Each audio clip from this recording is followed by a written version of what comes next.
All right, guys, we're back. AWC TV, episode 10, part 2 with Coach Soss, taking a deeper dive into mental toughness. Coach Soss, what else did you have? What other words of wisdom did you have for the audience? So I was just saying one thing I actually stole off Tremaine's Facebook the other day. I saw a really awesome post. He's kind of talking about the role, I guess, that parents play in the lives of their athletes or their children, and it was something that Coach Simpson and I really wanted to make a thing at Arlington, and I'd never really heard it expressed this way, and it was a great way of putting it into words and articulating it. But it's the idea of making working out fun and kind of building the culture of everything you do from your body language when you work out, from the way that you talk about working out, that registers with kids in a way that you can't understand. And so if you make working out fun and they see that you want to get in and get after it and that you're not complaining about the hard work, they take to that so much better. And that's one thing that Coach Simpson specifically, when he gets in the weight room, we've had kids that try and chase him. He's deadlifting this. I want to deadlift that. I want to deadlift more. And so they see the passion that he has for lifting and the fun that we have when we're in the weight room and working out. And they definitely buy into that. And that's a big part of establishing a good culture with your athletes.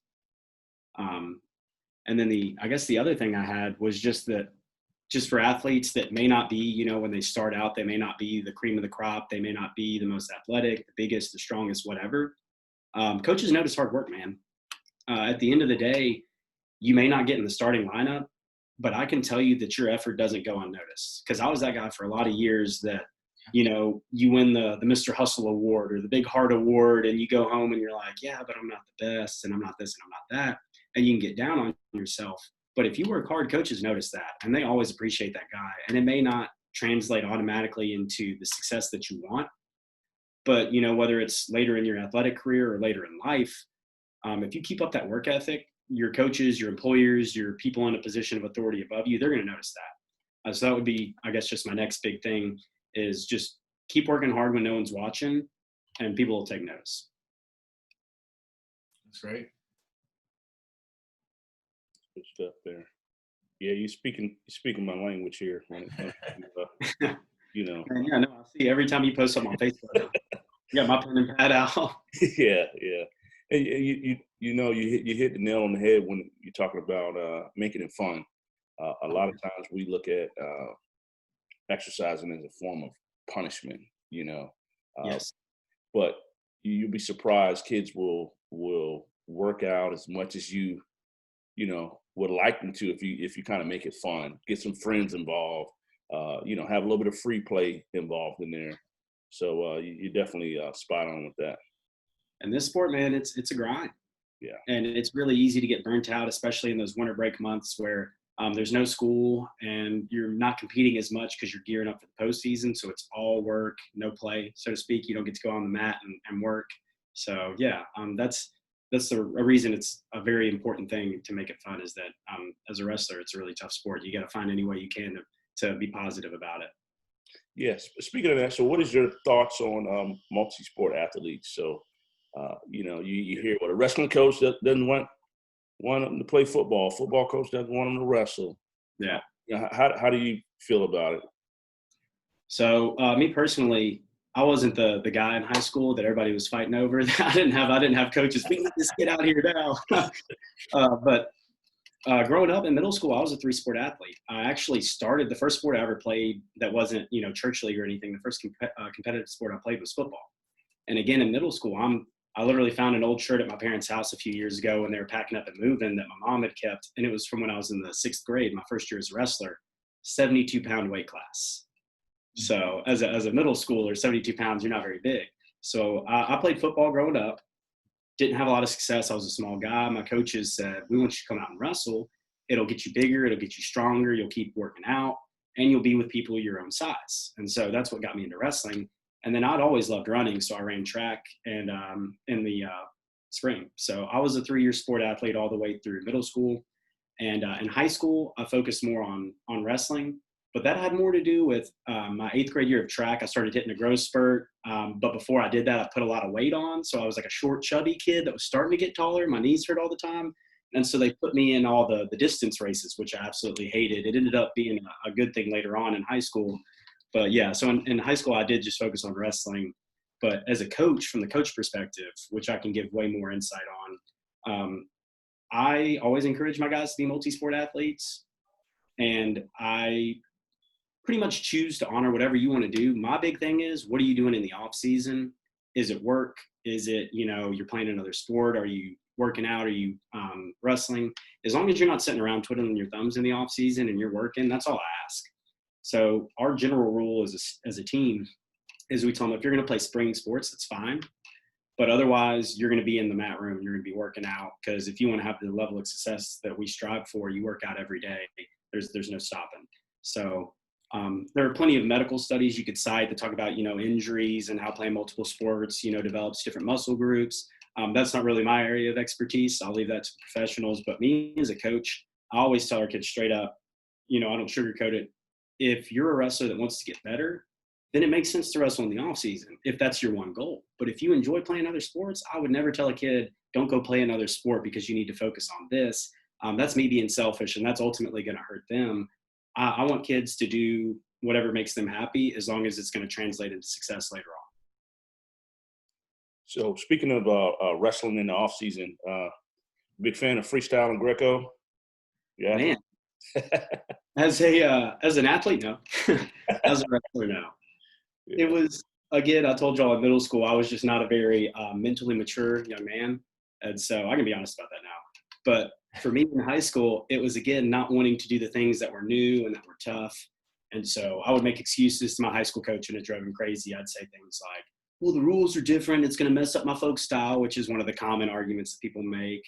Or, I need to take some time off, or I'm going to get burnt out, and things like that. And that's another thing I talk to my guys about now. Like, oh, stupid, don't be like me. I just got into freestyle as a coach, and I'm so thankful that I finally took the time to sit down and really dedicate myself to freestyle and Greco, because as far as like watching wrestling, now being able to watch like Olympic wrestling and everything, and, actually understand what's going on, especially with like parterre, why are they letting this guy up off the mat? That doesn't make any sense, and things like that. It's really just been the last few years that I've taken to it. But we as a team really, really buy in during freestyle Greco, and y'all are also a big part of that. And our kids love it. That's a lot of our kids' favorite time of the season to wrestle, because, less structure as far as the rules are concerned. You have a little more freedom to do some things. So our kids love freestyle Greco.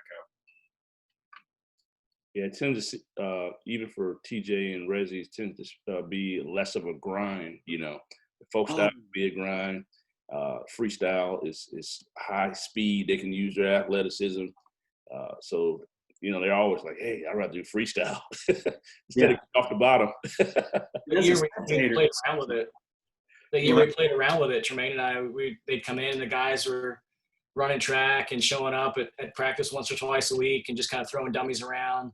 That's the year we had 5 or 6 gold medals at the state tournament. Yeah, I think was I there that year? Was that the one at Summit? Yeah. The year I was showing you was that Resi, I think, had a gold in both, right? TJ won one in freestyle, and Aiden had one. There was a bunch of them that year. And wasn't TJ? There was so less. It was just kind of playing around. Yeah, and didn't TJ, he lost to the kid and then came back and beat him in the other category? Yes. So he lost him in folk style, and then beat him. I think he beat him in freestyle and Greco that year. Yeah, he beat him on both. Yeah, that was a big deal right there for him. Yeah, that's your resilience right there.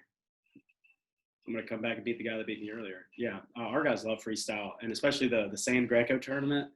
They love that, and they're trying to get me out there, man. And I'm like, I'm not getting tossed by any of you guys in a sand pit in front of 50 people. I was never a Greco wrestler. I was comfortable in the position enough to, fake it till you make it type deal, where I'd lock up, I'd go over under, and I'd, act like I was fine there. But as soon as I could clear those power ties, I was clearing those. I'm not self. I know my wheelhouse, and that is not me. I'm gonna watch this year. I tried last year, kept getting called out there. No, reflex is getting a little slower. I'm gonna watch. Exactly, man. And I weigh my wrestling weight. If I started working out and wanted to compete again, I could probably get down to 135, 132 or something. I walk around at 155. I would be sand wrestling out there with, freaking Luke Capella and Dylan. Those guys are monsters, man. No, I'm good. Capella's a lot heavier than that right now. Yeah, that's true. I saw him yesterday. Yeah, he did get thick. But he's he's one of those kids. He likes going out there and tossing people. I remember his freshman year, you could see the athleticism. And he went to mat return this kid, I want to say from Maryville, in the first round of the state tournament. I was there for that one. Yeah, he got 5. Yeah, he did, yeah. He would have in Freestyle Greco. Yeah, so he took the kid up, but instead of returning him to the side, he lifted him and then spun and took him over almost in like a suplex fashion. And so me and Coach Simpson, in the middle of the match, we both look at each other, like, we got to get this kid out to, do freestyle and Greco. And then he says, no, I don't know if I'm going to do it this year, but I think he's coming out this year. So we're going to get to see some of that action. That's a product of what we did that 8th grade year, because all they wanted to do, they spent an entire day just throwing the dummies because they wanted to throw it onto the crash pad. Yeah. Well, that's the ooh-ah move, That's, Of course, you want to hit the big throw. Yep. Do you have another question? I really didn't. I think, the conversation's been great. I know, Tremaine, did you have anything else you wanted to? No, it's been a great conversation. So I guess we could talk about the current situation with, the COVID-19 and how that's, changing the wrestling room, the practice room right now. If you guys are shadow wrestling, or how's that going? So right now, we're not going to be on the mats at all. And that's just, mats are a breeding ground for bacteria just anyway. So right now it didn't seem like the appropriate time to get back to mats. And we're only going to be in phase 1, I believe, for the first week. And then we're going to try and get into phase 2. I actually just saw today that they voted to not cancel the dead period. So we're still going to have the dead period, which that'll throw, a wrench into plans already, because we've had time off. So we wanted that time to get back with them. But so really the way it's going to look is we're going to have to bring them in groups. And so it's going to be longer days for the coaching staff as far as, having to be there for one group and then for the next group. But what it's going to look like for the wrestlers is no public areas. So as far as, locker room, can't go into the locker room. You got to bring your clothes, and your clothes have to be clean. I have to do a pre-assessment of wrestlers before they come in. So as far as being in compliance, we have to line them up 6 feet apart. And I have to go through this list of things just to make sure that they're in compliance. They're not sick. They're not going to get anybody else sick. And then when they come in, it's going to be, straight back to the weight room. We're going to have them in stations. So it's going to be really hard with, not being able to spot. So it's going to be a lot of lightweight movement based. We're going to have some cardio in there. And we're just really going to have people spaced out so we're staying in compliance. And hopefully after a few weeks of that, we'll be able to, get into phase 2, then phase 3, and things will start looking a lot more like they used to. You guys are doing this, and other coaches across the state are choosing to wait till July to even get started. They gave us the option to come back this week, and it felt too soon. So we sat down as a coaching staff Monday, and he went through the training with me and talked to me about what this is going to be like. Tuesday, we passed out their gear and everything, so that's when I got to see them, or not Tuesday, Wednesday rather. But yeah, we're coming in Friday, and Friday is going to be just a general walkthrough. So I know we're going to have some of y'all's kids. I believe Aiden and Heflin are coming. And so they're going to get their first taste of what working out with us is like, because I know y'all are already in the weight room. But we're going to show them what's going to be expected on Friday. We're going to do a general walkthrough, and then our first actual day of lifting will be Tuesday. Okay. Yeah, I don't think you have any issues with those guys. Do what? I don't think you have any issues with those guys, some hard workers. No, they say, absence makes the heart grow fonder. And so for me, I was like, hopefully they're going to come in, especially hungry. And knowing some of these guys, like I said, our culture is already very centered around the weight room, which it wasn't really, obviously, when I was in high school. So these guys, man, yeah, they're weightlifting hungry. They're ready to get in there and work hard. So, and then the other thing that we do is the Tiger Days. We're going to have to cancel that. And that's like a huge thing that they love doing is the Tiger Tough Days, where it's kind of like a split team practice. Kind of CrossFit Games-ish, in that you're going to have different stations where you're going to have to complete an event. And if you fail the event, you have to burpee out and things like that. And those days are just awesome for building teamwork. And I'm also pushing your individual limits, because you don't want to be the guy on your Tiger team that's, letting the team down. So hopefully we'll be able to bring those back in August, and hopefully maybe get on the mats, before the school year starts. But, at this time period, it's all up in the air. So the weightlifting program, I know Chris has definitely put weightlifting on the map at the youth level there with his partnerships there. How important is it for kids to come through with a little foundation, before they hit the weights for the first time at the high school? Yeah, I can actually speak from personal experience on this one, because again, the only conditioning we did, I think, when I was in middle school was sit-ups, push-ups, and running. That was really all we did. But this was also at an earlier time where there wasn't as much research out there, and so people were very against lifting weights at such a young age. And so we did no weightlifting at the youth level. And I get to high school, and I remember having legitimate anxiety about it. When you're a high school kid, you can have anxiety about anything, just being a kid. But so especially about lifting weights, again, I was talking about being in youth and seeing these high schoolers come in. And I'm like, man, I'm going to be around all these big, huge guys lifting weight, and I'm not even going to know form or how to do things. And so we had one coach at the time, which was Israel, and then we ended up having another strength coach later on. But really with form, it was just kind of figuring it out, social learning theory, looking at how this guy lifts that. Okay, I'm going to do that. And that, I think, was a big stem of like my disagreements with the weight room was, again, it was the idea of, I don't like this. This is hard. I don't want to work to get good at it. And so I had things that I was naturally good at. Like I could always squat because I ran a lot as a kid. And so I had stronger legs. But as far as, like the deadlifts and the cleans and the things like that, they just didn't make sense to me. I didn't have the right form. And so I think coming into high school now, our strength and conditioning program, we really focused on form last year because, that's the foundation. You have to have that. And if you don't, you're going to have deficit areas. That's going to lead to injuries later on in your career. So really starting with lightweight and having an experienced lifting coach like we did last year was really beneficial to us because that, helped us keep them healthy. It gave them a good foundation to move forward with in the weight room. And it's just, cutting down on injuries and the general, the things that lifting weights are good for. The show muscle also. They're really big fans of their show muscles when they come out of the program. It's so hard to keep a shirt on those guys, man. Yep. Yeah, man. Yeah, they've been around the house a couple times. Oh, yeah. So you already. Yep. I think, just on the, what Tremaine mentioned, we started doing it a couple years ago because, our local team had a kid, the local CrossFit team had a kid on the team and said, hey, we could do this. And we're like, we'll try it out.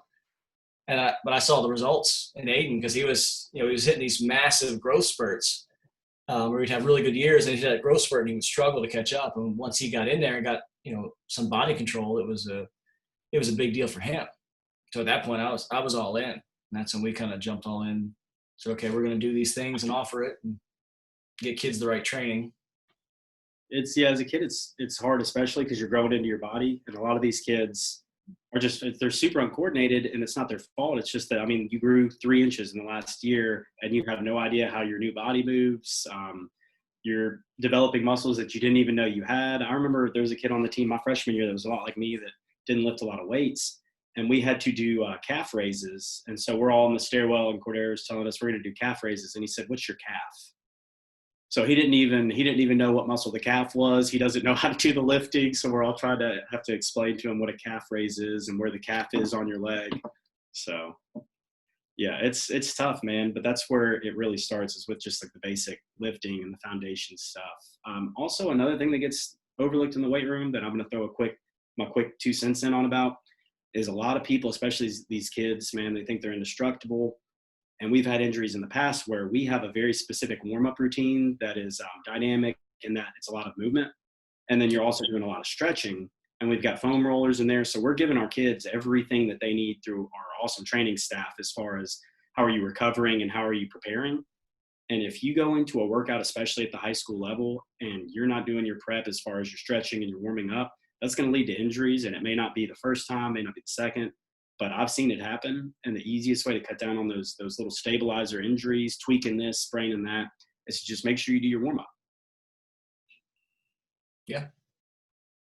And our warm-ups are very similar. We have a dynamic warm-up that's close to you guys. And, it helped a couple of years ago when you and I sat down, we talked about the different terminology. You got Tremaine, South Carolina, Jersey, Missouri, Utah, I mean, we got, coaches from all over the country coming through here. So I think it helps having that alignment on this move is called this, and that's it. Fairfax, Fetchco, Rolls, whatever. Yeah. And then a lot of those moves, just like throughout the years, the name has changed from one thing to the other. It's a cow catcher, it's a cement mixer. So it really is difficult you hear a move and you're like, I think I know what you're talking about, but at the same time, I've never heard of that before. So. Yep. Okay. Do you have any questions of us? Man, what? Oh, okay. Here's one. I was going to say, do y'all just want to speak on maybe some experience you've had with watching some of your kids move up to the high school level and just what it's like, being able to step away and watch one of your former wrestlers just compete at the high school level, whether it's, a kid over at Collierville, kid over at Christian Brothers, kid over at Arlington. What is running through your head when you're watching them wrestle a high school match? And we have, from what I can see in our history, we fed more high schools than any other team in the area. Oh, I'm sure. And, obviously our focus is Arlington, but it just kind of ends up that way. We've been just kind of consistent for years, just a little bit more each year. I enjoy sitting there watching, and I could look around the match and like, oh yeah, he was in a room, and you get to see them progress. And, even though they're on other teams, you still kind of root for those kids because you want to see them go on and do better. Right? The whole philosophy of our program is to get them ready for high school. Yeah. Once we focused on getting them ready, that's when all the other stuff just kind of fell into place and started happening for them. So it's pretty rewarding just to sit there and just get to watch. I really enjoyed that a lot last year. I didn't have homework to go do, but, I do enjoy kind of sitting there and just kind of watching those kids. And it's like, we appreciate that, by the way. Cheer for them. Yeah. I would say for me, I coach so many different sports, but I have an overall passion to seeing kids develop.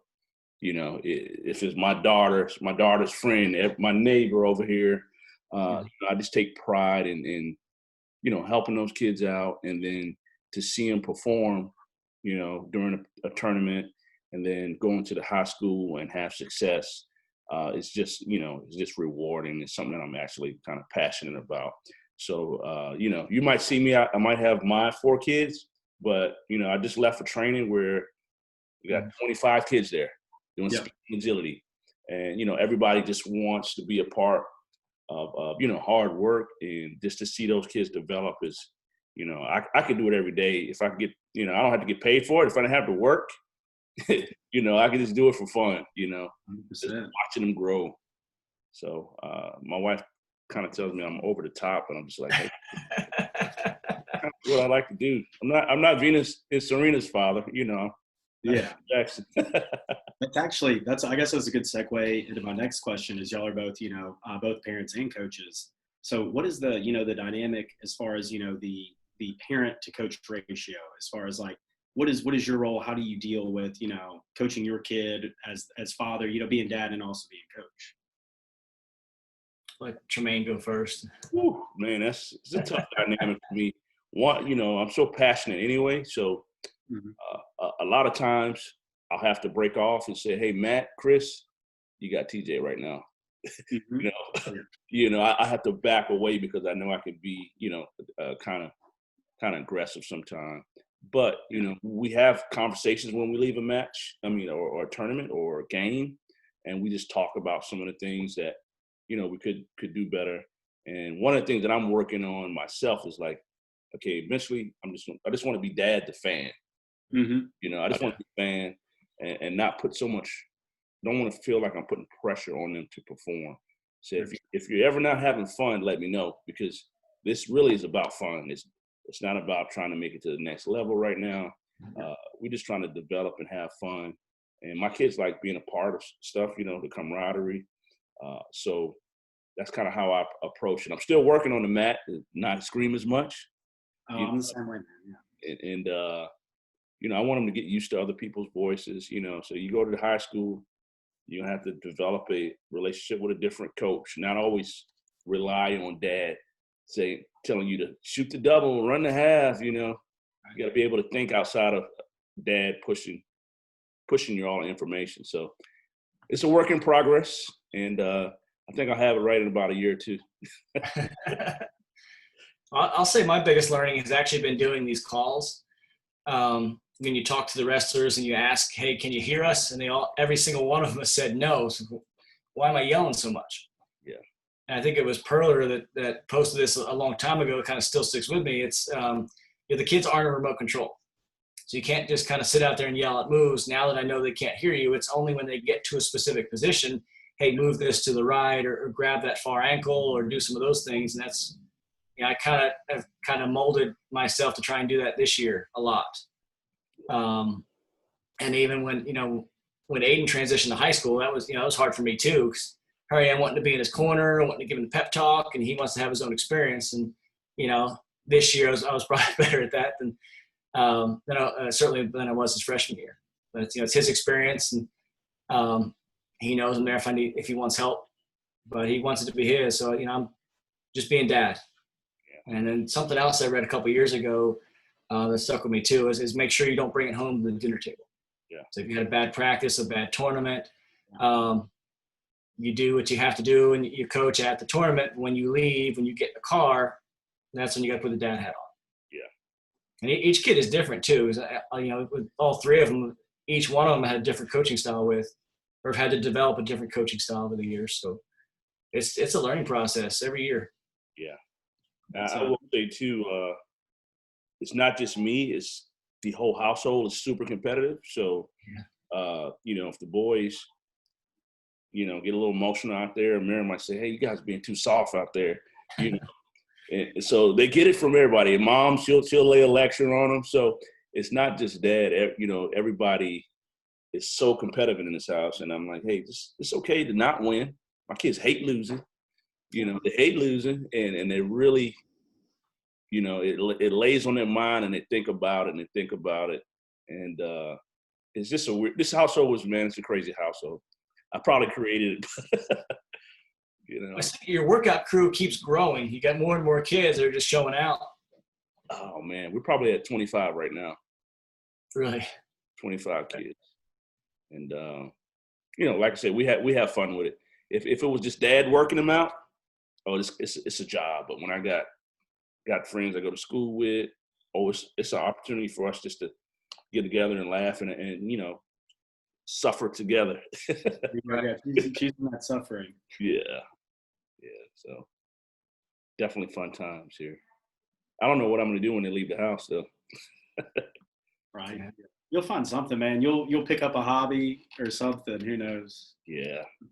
What I've seen in my parents is my mom's actually a Zumba instructor now, and that's like her big thing. She does Zumba 3 times a week. So yeah, you'll find something, man. Yeah. From the channel that competitive energy into. Yeah, definitely. So that's one thing I've kind of found, I guess, about like the tough love, like y'all were talking about. And I guess like being like a father is, the tough love is I'm doing what's best for you long term, even though you may not see that right now or be happy with that right now. And one thing I've thought a lot about as far as like my coaching style, because I've not always been like an in your face kind of guy. In the last few years, I've definitely grown more into like if a kid comes off the mat, and it's never about wins and losses, it's about performance, right? So were you doing the things we were asking of you? Were you competing hard? Were you competing to win and be your best? And so now I'm much more likely when a kid comes off the mat and I don't see the effort, I don't see the passion, I'm quicker to get on that kid. But what I found is kids are really good at detecting sincerity. And so if I'm getting in your face and I'm screaming at you just because I'm only thinking about wins and losses and things like that, you're going to know that I'm not invested in you as a person.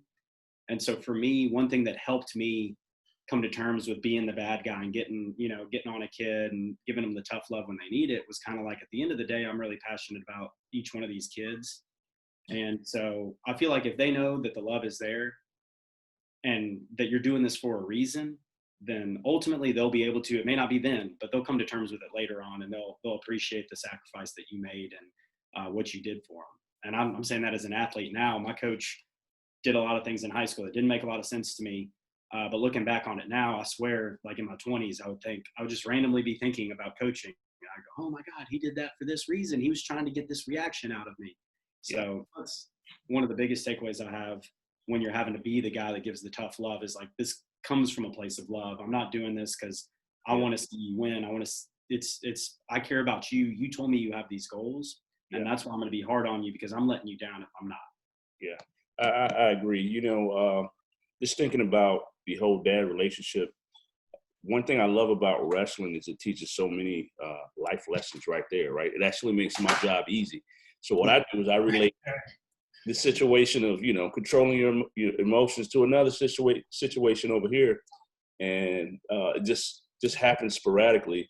And that's what I love about wrestling. I instantly put a life lesson in there about when it comes to wrestling. So, and my kids, it resonates with my kids because they can relate. Oh, okay, this is how this, you know what I mean? So yeah, you take it and apply it to real life, and that's when it becomes tangible. Is I'm giving you this abstract concept in wrestling. You're still new to wrestling, but if I take it and I can relate it to a life lesson that makes sense to you, that's when you see the light coming on the kid's head. And I had a wrestler that was a lot like that, who I would tell him to do something or explain it, and he would rattle off 50 questions. Well, why? How come? Well, what if this happens? And I was very early on in my coaching career, and I remember it would frustrate me to no end, because I'm the coach. You do it. I told you to do it. And what I ended up finding out about this kid is he was just such a rational thinking person that it was, I want to know why I'm doing this or what to do in the situation, because that's how I internalize this and I understand what you're saying. And so it's like Chris was saying, you have different coaching styles with each kid. Some kid I might come in just trying to hype him up and get him ready to go out there and go to war. Some people I've had in the past, like a Caleb Morgan, just put him in a quiet room. You know what I mean? That guy, he was going to get himself ready. We didn't have to say anything to him. Right. So you approach it differently with each kid, whether it's, getting them hyped up, talking to them about the technical stuff, or just letting them do their thing. And that's one of the things I probably learned over the last few years. Okay. This one's starting to wind down again. Any closing remarks from you, Coach Soss? Man, honestly, just to reiterate, thank you guys and y'all's entire coaching staff for everything that you do. That makes me and Coach Simpson and Coach Slaughter and Coach Miller and Coach Roten, our coaching staff is growing, so I'm having to roll all these names off. That makes our jobs so much easier, man. Again, we don't have to rebuild anymore, and that's a big part of why we've been able to have the success we have the last few years. Is every year we have kids that come in that understand the culture. They know that hard work is going to be a part of it, and they're just willing to do the things that they need to be to be successful. And so that would be my biggest closing remark would be thank you guys so much for what y'all do, not just for our kids, but also the sport in general, and keep up the good work. Appreciate it. Yeah, it's been fun. Yeah. Hopefully we can get on that mat again this year. 100%. Yeah, it's coming. I'm sure it'll come. Yeah. And I think we'll make a decision soon, Tremaine, in the next couple of weeks. Yeah, I mean, it's certainly good, rewarding for us too to see guys go there. You tell them, hey, there's another level, and then they start to progress through those different levels. It's awesome to see. I certainly enjoy it. They come back. The amount of kids that come back and just come to help y'all out at practice, you know what I mean? That's so awesome, and that's a testament to the relationships that y'all build with them.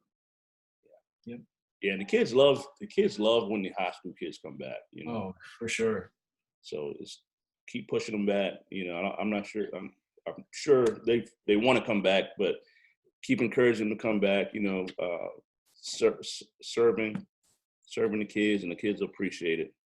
We give them service hours for it, so it's incentivized a little bit. You can get your required community service. That's one of our big tenets. Is we're going to serve the community, and that's one of the most direct ways you can affect change is to get in there with the future, man. Yeah, I agree. Jermaine, do you have any closing remarks? No, I just appreciate you taking your time out of your schedule to come on AWC TV. I've been enjoying all of these interviews, and hopefully everybody will take advantage of, your historical background there. Yeah. I've got, like I said, I've got other stuff written down. So if anybody's curious, just shoot me an email. I'll get it to you. Okay, we'll do. And I'll get y'all that conditioning workout we were talking about earlier. Yeah, it'll be fun. I'll copy and paste it in an email and send it to you. Yeah, please do. I'm gonna try it out this week. Okay, man. Well, I appreciate y'all having me on. I'll be looking forward to. Are y'all getting Coach Simpson on here too? Yeah, we got him. He's on the hook. He's coming. Good.